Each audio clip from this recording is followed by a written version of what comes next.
El Señor esté con ustedes. Lectura del Santo Evangelio según San Mateo.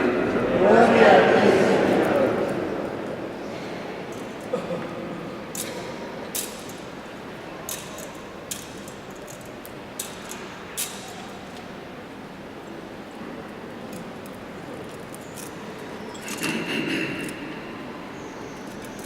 Seguían a Jesús grandes multitudes que llegaban de Galilea, de la Decápolis, de Jerusalén, de Judea y de la Transjordania.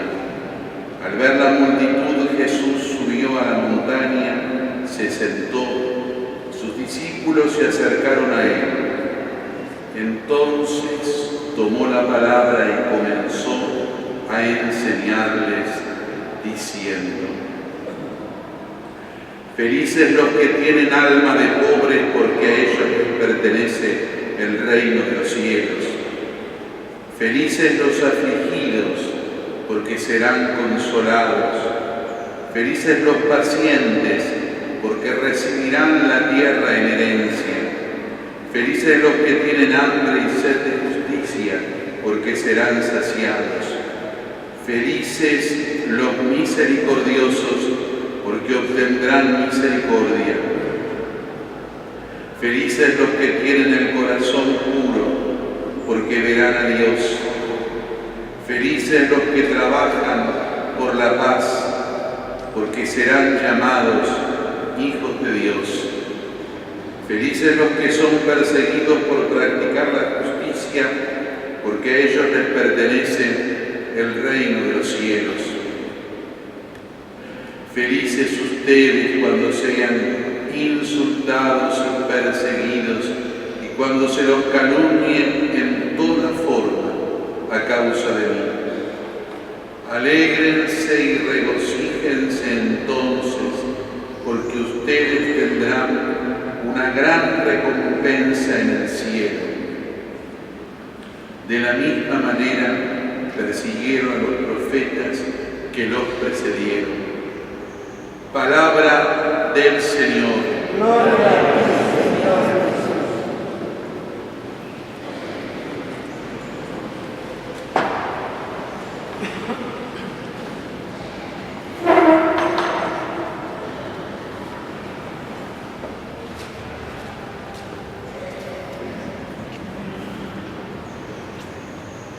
Hace algunos años, el Papa Francisco nos dio una enseñanza escrita en un documento importante, una encíclica, con lo cual tiene valor de magisterio, sobre la fe, en una continuidad muy cercana a su antecesor, Benedicto XVI. Muchos decían que algunos textos de Benedicto XVI, algunos borradores, fueron tomados por Francisco para realizar este escrito definitivo.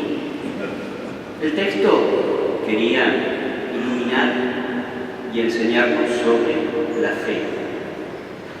Su título es La luz de la fe, Lumen Fidei. Y allí en uno de sus párrafos dice algo muy interesante y atractivo.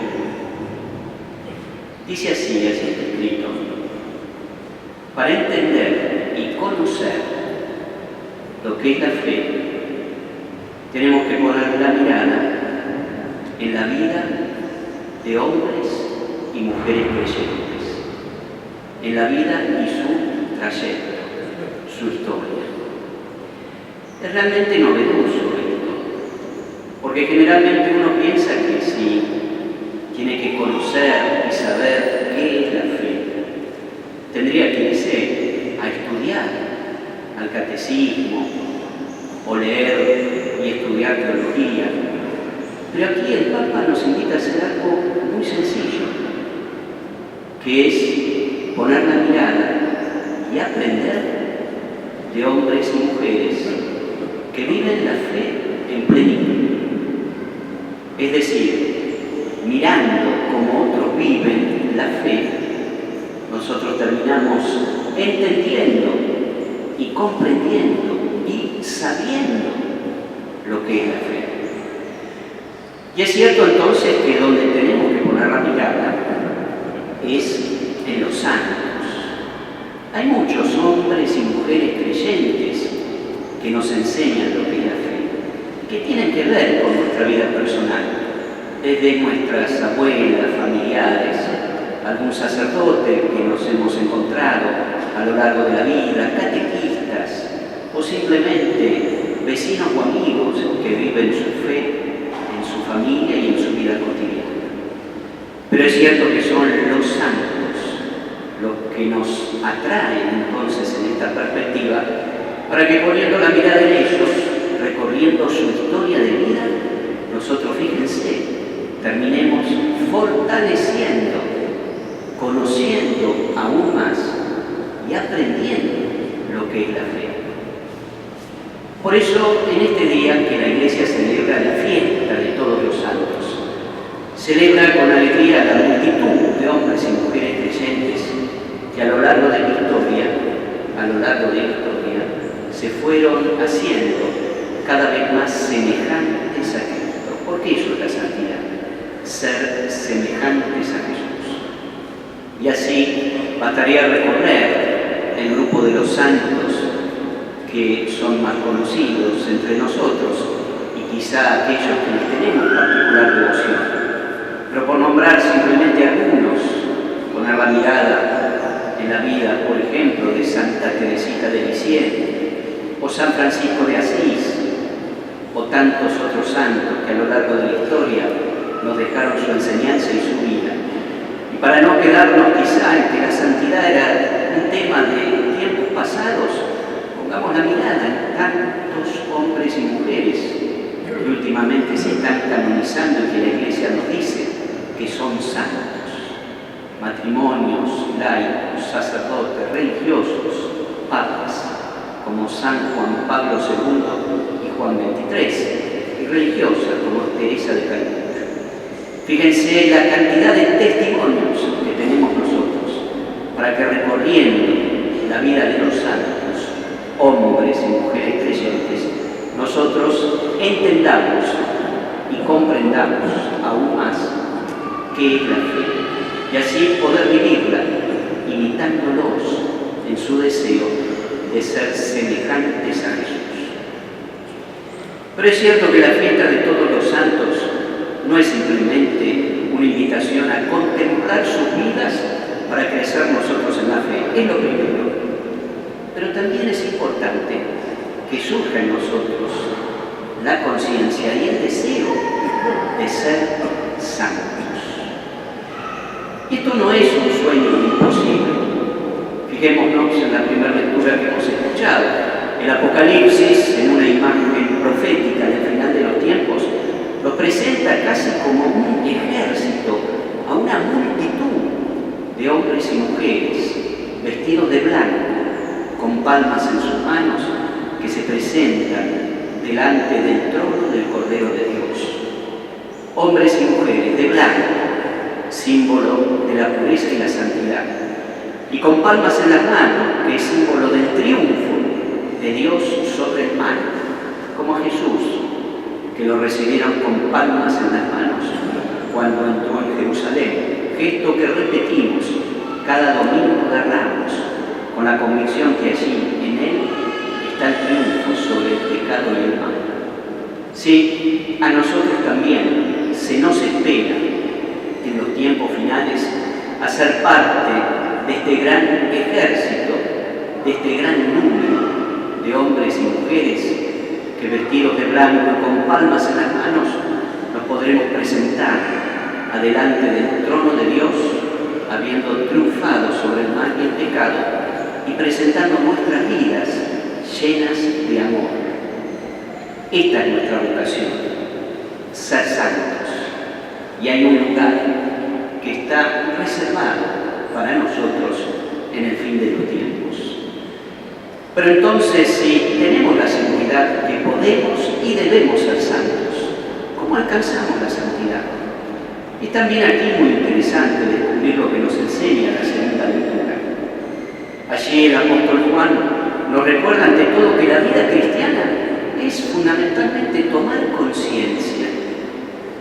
que hay un vínculo que nos une con Dios, un vínculo de filiación.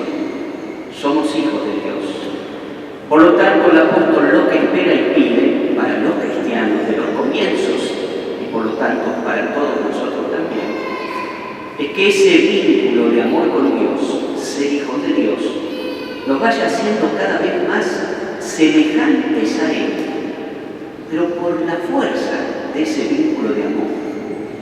Y fíjense, esto no está tan lejano de nuestra experiencia cotidiana. ¿Acaso no podemos nosotros descubrir cuántas semejanzas hay en los hijos de un papá y una mamá?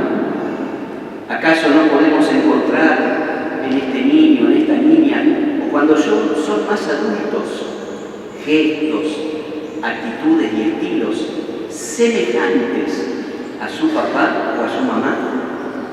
Es cierto, podrán decir ustedes, bueno, pero eso es una transmisión genética. Pero es más todavía, el amor nos hace semejantes. Y hay aspectos de la vida personal que en la medida que surgen de un vínculo de amor, nos hace semejantes al otro. ¿Acaso a veces no lo podemos descubrir en el vínculo de amistad? Como dos amigos, dos amigas, aquellos que los vincula a la amistad, no hay ciertos elementos semejantes, aún en algunos grupos de amigos. Hay notas que los hacen semejantes. ¿Y qué decir de los esposos, que por muchos años viven unidos en un amor fiel?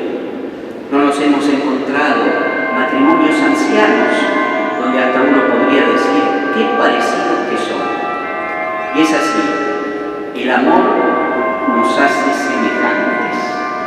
Por lo tanto, la santidad consiste entonces en fortalecer este vínculo de amor con Jesús. Es el amor por Él y el amor que recibimos de Él lo que nos hace santos. Porque la santidad, insisto, no es otra cosa que ser cada vez más semejantes a Jesús. Y esto queda dicho claramente en las bienaventuranzas. Fíjense que allí Jesús, en su discurso, define claramente que el camino del Evangelio es alcanzar la felicidad. Pero no es una felicidad que se consigue como resultado del trabajo y el esfuerzo propio. Es una felicidad que se recibe con ciertas condiciones, pero es una felicidad que se recibe porque es Dios quien quiere hacerme feliz, es Dios que quiere hacerme santo. Por eso, como ven, la santidad no es simplemente la consecuencia de cumplir cada vez mejor los mandamientos en la línea de un código ético o moral. Eso es una consecuencia de la santidad. La santidad ante todo es profundizar un vínculo de amor con Jesús que me haga cada vez más semejante a Él y entonces recibir de Dios todos aquellos dones que Él me promete para transformar mi vida. Así lo vemos entonces en las bienaventuranzas. Queremos ser felices, queremos ser santos, para que nuestra vida sea plena y llene nuestro corazón de sentido. Para eso entonces, abramos el corazón y dejemos que el Señor nos llene con su amor. Que profundicemos este vínculo con Él para que crezca en nosotros la imagen de Jesucristo y nuestra semejanza a su vida, sus gestos y palabras. Damos gracias a Dios entonces y pedimos en esta fiesta a todos los santos que nos enseñen con su testimonio a seguir más de cerca a Jesús. Y les pedimos que intercedan por nosotros para que sin temor y con un deseo convincente deseemos ser santos, es decir, cada vez más semejantes a Jesús. Que así sea.